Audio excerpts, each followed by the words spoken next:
Gold, trusted gold buyers. మీరు తాకట్టు పెట్టిన బంగారాన్ని విడిపించి ఈ రోజు ఉన్న మార్కెట్ ధరకు కొనబడను. నా పాయింట్ ఆఫ్ వ్యూలో that is still a very great decision.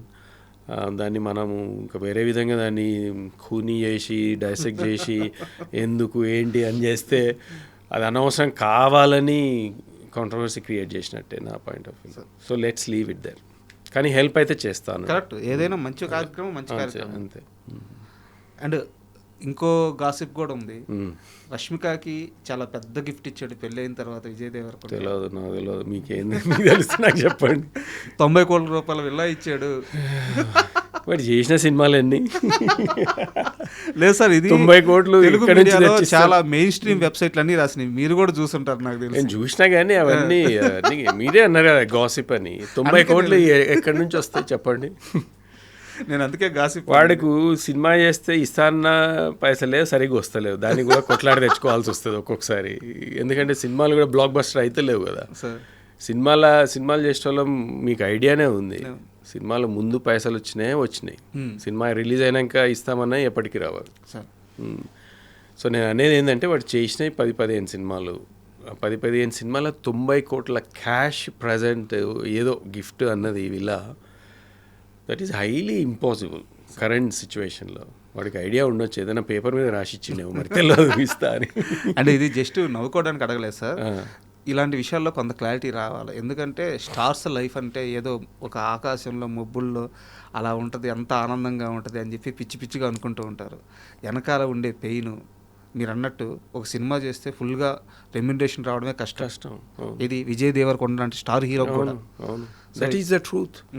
అంటే నేను ఎవరిని క్రిటిసైజ్ చేయట్లేదు, అంటే మనం అడగడానికి కూడా వీల్లేదు. ఎందుకంటే సినిమా హిట్ అయితే పైసలు వచ్చినప్పుడే కదా ఎవరికైనా రివార్డింగ్ ఉండేది. సినిమా హిట్ కానప్పుడు ఇస్తాన పైసలు మాత్రం ప్రొడ్యూసర్ కానీ ఇంకెవరైనా కానీ ఇస్తాను, అది ఎట్లా తీసుకొచ్చి ఇవ్వగలరు? మ్యాక్సిమం వాళ్ళు ఇచ్చేవంతా ఇచ్చేస్తారు, కానీ వాళ్ళ తర్వాత కాన్వర్జేషన్స్లో ఏదైతే ఇస్తానారో అది ఇవ్వలేకపోతారు. ఎందుకంటే ఇప్పుడు లైగర్ లాంటి అంత పెద్ద సినిమా హిట్ కాకపోతే అంత ఖర్చు పెట్టినప్పుడు ఎట్లా ఇవ్వగలుగుతారు అన్నది నా పాయింట్. సో మీరు అన్నది సినిమా వల్ల లైఫ్ అంతా మీరే అన్నారు, అది ఒక మబ్బుల్లో that's exactly what it's not the reality అన్నది కరెంట్లీ వాళ్ళకంటే తిండికి లేకుండా అయితే ఉండరు. ఆఫ్ కోర్స్ వాళ్ళకు ఒక లైఫ్ స్టైల్ వచ్చింది, దే ఆర్ హ్యాపీ. అంతేగాని సడన్గా ఎన్నో 100 కోట్లు వచ్చేస్తాయి అది అన్నది ఈ స్టేజ్లో విజయ్కి అది ఇంకా అచీవ్ చేయలేదు. And I hope he will do that. కానీ ఎంత అచీవ్మెంట్ చేసినా అది నేను అనేది ఒక సినిమా అనేది ఒక మాయ. మన అద్దాల మేడలో ఉన్నట్టే ఉంటుంది. చిన్నప్పుడే ఏదో తెలుగు సినిమాలనే చూసిన నేను, అద్దాల మేడల్లో ఉండే ఈ సినిమా వాళ్ళంటే మనం రాయేస్తే మొత్తం పగిలిపోతాయి. అట్లాంటిదే ఈ లైఫ్ కూడా. అందుకే విజయ్ చుట్టుపక్కల ఉండే ఎవరైనా మాయమైనా ఏదైనా వాడిని he's very careful and he's very grounded. వాడికి తెలుసు ఎప్పుడు ఏం చేయాలన్నది. కానీ ఈ సపోర్ట్ సిస్టమ్ అనేది హెల్ప్ చేస్తుంది. మనం ఎంతున్న సినిమా అనేది ఒక వర్క్ ఆయనకి. స్టార్ అది ఇది అన్నది మన ఆడియన్స్ కానీ వాడి ఫ్యాన్స్ కానీ ఫాలోవర్స్ కానీ దే క్రియేట్ ఆ వర్డ్స్. కానీ ఏ స్టారో ఆ స్టారు ఈ స్టార్ అని అంటుంటాం కదా, ఆ టైటిల్స్ అన్నీ అవన్నీ ఫ్యాన్ క్రియేట్ చేసిన. అంతలో మేము అయిపోయినామో అని మనము ఏదో మీసం తిప్పుకొని ఇట్లా అని అనుకుంటే అది వర్కౌట్ కాదు. అది కానీ మీ ఇద్దరు రియాలిటీకి చాలా దగ్గరగా ఉన్నారు ఇద్దరు, మీరు కానీ విజయ్ కానీ. మేనమామ మేనల్లుళ్ళు ఇద్దరు ఎందుకు ఓపెన్గా మాట్లాడేస్తున్నారు అంతే. మరి దాన్ని దాచుకునేదే ఉందండి, నిజంగా చెప్తున్నా. అంటే మాకైతే తెలియదు, ఫేక్గా ఏదో ఇంటర్వ్యూ అని వచ్చేసి ఇంకో ఎక్స్ప్రెషన్ ఇచ్చి ఇంకో క్యారెక్టర్ లాగా ఎంటర్ అయ్యి what I'm is about I'm అంటే నేను ఇష్టంగిని అని నేను బయటైనా ఇట్లయినా మాట్లాడతాను, విజయ్ అయినా అట్లనే ఉంటాడు. మనం ఇంటర్వ్యూకి ముందు మాట్లాడుకున్నాం సార్, అంటే ఎందుకు విజయ్కి ఈ క్రేజ్, ఇంత క్రేజ్ అంటే ఇప్పుడు మరి కొన్ని సినిమాలు పోవచ్చు, కొన్ని సినిమాలు ఆడవచ్చు, బట్ సినిమా సక్సెస్తో ఫెయిల్యూర్తో సంబంధం లేకుండా ఇంత క్రేజ్ రావడానికి కారణం ఏంటంటే ఇదే, ఈ ఓపెన్గా ఉండడం. మీరు మీలాగా ఎలాగైతే ఉన్నారో విజయ్ లాగా ఉన్నాం. ఎక్కడ కూడా విజయ్ మాస్కేడు, వాళ్ళని ఆనందపరచాలని చెప్పి లేని మాటలు చెప్పరు. విజయ్ ఎలా ఉంటాడో అలాగే ఉంటాడు, అందుకే ఈ క్రేజ్. అవును, అది నిజమే. అది అంటే ఒక ఆనెస్టీ, ఒక ట్రాన్స్పరెన్సీ కనెక్ట్ అవుతాం మనం ఆడియన్స్ తోటి. కానీ యూజువల్గా ఎవరైనా మనము మన ఫ్రెండ్ సర్కిల్లో అని కొత్త వాళ్ళు కలిసినప్పుడు how we receive how we అది ఇమ్మీడియట్ కనెక్షన్ ఏర్పడుతుంది. ఏదో ఫేక్గా మనం మాట్లాడుతుంటే తెలిసిపోతుంది మనకే, అంటే this guy is trying to put up a different character, different ఏదో అంటే ఈజ్ నాట్ రియల్ అన్నది అప్పుడే అర్థమైపోతుంది కదా మనకి. So we're not like that. మేము అట్లా ఎప్పుడు మమ్మల్ని పెంచలేదు, పెరగలేదు. మేబీ అదొక వీక్నెస్ కూడానేమో కొంతవరకు ఇండస్ట్రీలో అది క్రియేట్ చేయాలేమో, మరి అదైతే మాకు తెలియదు. అది తెలిసి ఒకవేళ నేర్చుకున్నా మేము చేస్తే నిజంగా ఫేక్గానే ఉంటుంది. అవతలోడు చేస్తే నిజంగా కొంతసేపు అన్న నిజంగా అరే బాగా ఉంది అని అనిపిస్తుందేమో, కానీ మేము చేస్తే అది నిజంగానే ఫేక్ అవుతుంది, దొరికేస్తాం. అందుకే ఇట్స్ బెటర్ మనది ఏదో మనకు తెలుసు, మన పని మనం చేసుకోవాలి, మనం హార్డ్ వర్క్ చేస్తున్నాం, మనల్ని మనం నమ్ముకున్నాం, మన పని మీద నమ్ముకున్నాం, మిగతాది దేవుడి మీద వదిలేద్దాం. దొంగోడు దొంగతనం చేస్తే దొరకడంట, అవును, మంచోడు ఎందుకంటే మనకి అలవాట్లేని పని అది. అంతే కదా, కరెక్ట్. అండ్ మీరు నాకు ఒక విషయంలో క్లారిటీ ఇవ్వాలి. ఇది కాంట్రవర్సీ కాదు, గాసిప్ కాదు, ఒక సంస్కృతి సాంప్రదాయానికి సంబంధించిన విషయం. విజయరశ్మిక పెళ్ళి అనగానే రష్మిక వల్ల కొడవ పద్ధతిలో జరుగుద్ది, పంది మాంసం పెడతారు, ఇట్లాంటి చాలా వైరల్ అయింది.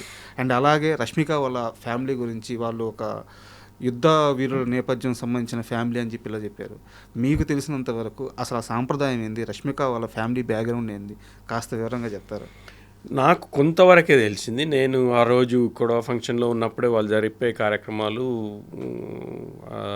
వాళ్ళ చుట్టాలలో కొంతమందితో మేము టేబుల్ మీద కూర్చుని కాన్వర్జేషన్స్ అవుతున్నప్పుడు నేర్చుకున్నాయి, తెలిసినాయి. నాకు అంత ముందు గురించి నేను కొడవ అన్నది పదం కూడా నాకు తెలియదు. రష్మిక ఇంట్రడ్యూస్ అయ్యి పెళ్ళి ఓకే ఆ రోజు కొడవ ఫంక్షన్ ఉంటుంది అంటే ఏంటి పదం అనేది అప్పటి నుంచే అర్థమైంది, అంటే లాస్ట్ 1-2 months నుంచే. సో నాకు తెలిసింది చాలా తక్కువ. తెలిసింది ఏంటంటే వాళ్ళది డెఫినెట్లీ ఒక వారియర్ ఫ్యామిలీ, అంటే వాళ్ళు అంటే ఒక నాట్ ట్రైబ్స్ కానీ వాళ్ళది ఒక సెపరేట్ క్లాన్ అని తెలిసింది. కూర్గులో వాళ్ళందరికీ ఒక దాన్ని ఏమంటారు, కరెక్ట్ వర్డ్ వస్తలేదు కానీ వాళ్ళకు ఒక చిన్న కింగ్డమ్ లాగానే అనుకోండి. వాళ్ళది ఒక సెపరేట్ క్లాన్. వాళ్ళ ఊర్లో వాళ్ళ పెద్దలు, వాళ్ళు ఆ చుట్టుపక్కల ప్రదేశాలు పాలించిన వాళ్ళు వెనకటి రోజులలో. కొంతవరకు టిప్పు సుల్తాన్ టైం అప్పటి నుంచి కనెక్ట్ అయి ఉన్న వాళ్ళని తెలిసింది. అందుకే ఆ ఫంక్షన్లో కొన్ని అవి చేయించిన అన్నట్టు, ఇప్పుడు అరటి మాన్ ఉంటుంది దాంతో కట్ చేయించడము అట్లాంటివన్నీ వాళ్ళకు ఉన్నాయంట. అది చేస్తే అంటే వీడు ఎంత బలం ఉన్నాడు, ఎంత వీరుడు అన్నది ప్రూవ్ చేసుకోవాలని ఒకటే షాట్కి దాదాపు ఒక 10 ఒక నిలబెట్టి ఉన్నాయి అన్నట్టు, ఒక మాన్లు, అరటి మాన్లు ఒక 10 దాకా. ఆ కత్తి తీసుకొని ఒక్కొక్కటి స్లైస్ చేసుకుంటూ ఒకటే దెబ్బ కొట్టేసేయాలన్నట్టు అవన్నీ. అవన్నీ చేసిండ్రు అక్కడ, అంటే ఒక ట్రెడిషనల్గా. అవన్నీ చూస్తే అనిపించింది వాళ్ళకంటే వాళ్ళకు ఒక ట్రెడిషన్ ఉంది, ఒక ఐడెంటిటీ ఉంది, and they are totally different to usual అన్న కన్నడ పీపుల్, అదైతే గ్యారంటీ. అంటే కూర్గ్లో డిఫరెంట్గా ఉన్నారు వాళ్ళు. ఇంకొక విషయం తెలిసిందంటే కూర్గ్ అన్నది ఒక స్మాల్ ప్లేస్ అయినా కానీ వాళ్ళ కాంట్రిబ్యూషన్ స్టేట్కి, అంటే ట్యాక్స్ ఎంత పే చేస్తుండ్రో అది అంటే డిస్ప్రపోర్షనేట్గా ఉంది. మిగతా డిస్ట్రిక్ట్స్తో పోలిస్తే కూర్గ్ ఇస్తున్న కాంట్రిబ్యూషన్ చాలా హైగా ఉంది. ఇన్ రిటర్న్ ఆ ఇన్వెస్ట్మెంట్ వాళ్ళకి దొరుకుతలేదు అన్నది వాళ్ళకు ఒక డిసప్పాయింట్మెంట్ అని తెలిసింది నాకు. అది వీళ్ళు ఇస్తున్న డబ్బులకి ఇన్ రిటర్న్ ఇన్వెస్ట్మెంట్లు మళ్ళా కూర్కి చాలా తక్కువ వస్తుందంట. అది ఇక అంటే they are lobbying, they are trying to, అంటే ఒక ఫెయిర్నెస్ ఉండాలన్నది వాళ్ళు దే ఆర్ స్టిల్ ట్రయింగ్ అని తెలిసింది. సో అంతవరకే తెలుసు, నాకు ఇంకెక్కువ ఏం తెలియదు. ఈ పంది మాంసం అది ఇది అన్నది అనేటోడు అంటూనే ఉంటారు. బట్ నిజం కాదా, నిజం కాదా అక్కడ పెట్టినరా లేదా అన్నది, అక్కడ ఉండింది పంది మాంసం. అంటే అది సంస్కృతి అంతే. మనమే ఇప్పుడు అంతే భక్త కన్నప్ప ఉన్నాడు, ఆయనకి ఏం చేయాలో తెలియదు. దేవుడిని పూజించాలంటే దొరికిన దాంట్లోనే పూజించిండు. అప్పుడు అంటే ఇది రెలవెంటో కాదని అనేది ఒక ట్రెడిషన్ ఉన్నప్పుడు వాడికి దొరికింది, మాంసమే పెట్టిండు కదా శివుడికి. అది తప్పు అని మనం ఇప్పుడు హిందువులు అంటారు, అదంటారు, ఇదంటారు, కానీ ఆయన పాయింట్ ఆఫ్ వ్యూలో నేను దేవుడినే ప్రేమిస్తున్నా అన్నది వాళ్ళ అది నేను అనేది. అది ఒక ట్రైబ్, అది ఆచారం, అంతే. ఇప్పుడు తెలంగాణలో మేము ఇది కూడా చూసిన, నేను వ్రతమైన తర్వాత మాంసం పెట్టుడే. వ్రతం జరిగింది ఒకరి దగ్గర, మాంసము అక్కడెక్కడో ఊరోళ్ళ కోసం మేము ఫస్ట్ టైం ఊరికి డిన్నర్ చేస్తున్నాం. ఇప్పుడు ఊరోళ్ళకి పిలిచి వాళ్ళకి దావత్ కదా అది మనము ఇస్తున్న పార్టీ, వాళ్ళకి ఉట్టి పప్పు భోజనం పెట్టి పంపిస్తే బాగుంటుందా? ఫస్ట్ ఆఫ్ ఆల్ తెలంగాణలో అసలు అది లేదు. తెలంగాణలో మీకు తెలిసిందే కదా.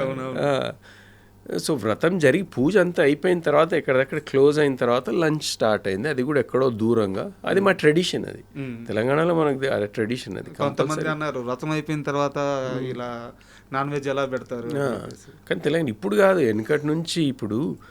ఇప్పుడు వచ్చిన ఈ రిసెప్షన్లు అవి, ఇప్పుడు మా అక్కయ్య అప్పుడు పెళ్ళైనప్పుడు వ్రతమే రిసెప్షన్ ఇంకో సెపరేట్ ఉండకపోయేది కదా. పెళ్ళి అయిపోయిన తర్వాత ఊరికి పోయేసి అత్తగారు ఇంట్లో వ్రతం జరిగేది. వ్రతం జరిగినప్పుడే ఆ మిగతా పెళ్ళికి రాని చుట్టాల వాళ్ళందరికీ కూడా డిన్నరో లంచో అది క్రియేట్ చేస్తే మనము ఒక మేకనో ఒక గొర్రెనో కోసి భోజనం పెట్టేది. అదే same tradition we followed.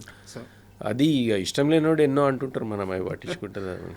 And for more videos, Please subscribe to iDream. Please subscribe to iDream. Please subscribe iDream. And please subscribe to iDream. For more videos, subscribe to iDream. please like, share and subscribe to the channel. Congratulations, iDream. Subscribe to iDream. Subscribe to iDream. So subscribe to iDream Media. iDream ki iDream team andarki huge congratulations. Please subscribe iDream Media. Please subscribe to iDream. Subscribe iDream. Please subscribe to iDream. iDream అంటే నా కళల ఛానల్ను subscribe చేసుకున్నారు, నోరు తిరుగుతలేదు. మీరైతే గంట గుర్తు కొట్టండి. For more such videos, please subscribe to iDream. Subscribe to iDream. Please subscribe to iDream. Please subscribe iDream Media. Please do subscribe to iDream. Please subscribe to iDream Media. For best entertainment and information, please subscribe iDream. And don't forget to subscribe to iDream.